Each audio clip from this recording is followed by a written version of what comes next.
Hello, আসসালামু আলাইকুম। আজকে আমি দেখাবো কিভাবে এমএস ওয়ার্ডে, মাইক্রোসফট ওয়ার্ডে টেবিল তৈরি করতে হয়। তো প্রথমে আপনার অবশ্যই মাইক্রোসফট ওয়ার্ড ওপেন করতে হবে। তারপরে নতুন একটা ব্ল্যাঙ্ক ডকুমেন্ট বা নতুন পেজ নেবেন। পেজ আপনি যদি প্রশ্ন লেখেন তাহলে প্রশ্নের আকারে সেট আপ করবেন, আর অন্য কোনো কিছু করলে সেইভাবে পেজ সেট আপ করে নেবেন। আমি এখানে প্রশ্নের আকারে সেট আপ করছি। তো পেজ লেআউটে গিয়ে মার্জিনে গিয়ে আমি এখানে ন্যারো মার্জিন সিলেক্ট করলাম, তারপর ওরিয়েন্টেশনে গিয়ে ল্যান্ডস্কেপ করলাম, এবং সাইজে গিয়ে আমি A4 সাইজ কাগজ নিলাম। দেন কলামে গিয়ে 2 কলাম সিলেক্ট করলাম। এখন সাপোজ এখানে আমার আহ, আচ্ছা, এখানে 2 কলাম না করে আমি 1 কলাম করি। 1 কলামে আমি আপনাদেরকে দেখাচ্ছি কিভাবে। আমি এখান থেকে ফন্টটা সিলেক্ট করে নেই, বাংলা ফন্টে সিলেক্ট করলাম।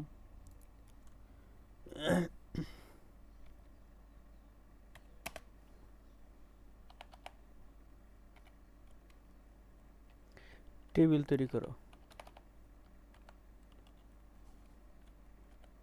টেবিল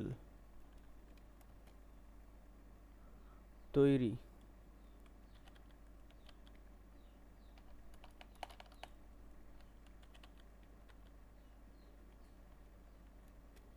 টেবিল তৈরি।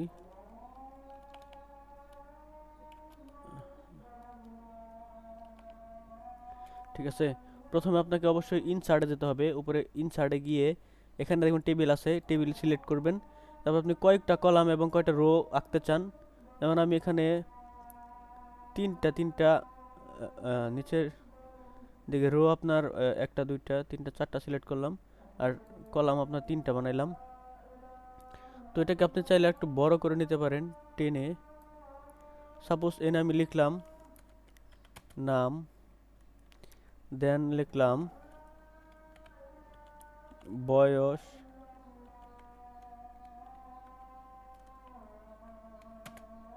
বয়স, দেন লিখলাম পেশা, পেশা। তো আমি সবগুলো সিলেক্ট করে এখানে লেখাগুলো মাঝামাঝি নিয়ে গেলাম। দেন এগুলো আমি বোল্ড করে দেব।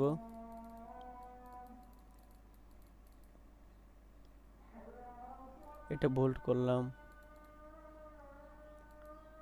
এটাকে বোল্ড করলাম, এটাকে বোল্ড করলাম, টেবিলটারেও বোল্ড করে দিলাম। মানে এই লেখাগুলো আমি বড় করে দিলাম। দেন এখানে আমি আবার এখানে চলে যাই সাইডে, একদম যে লিখলাম যে মামুন, বয়স সাপোজ ধরেন 25, এবং পেশা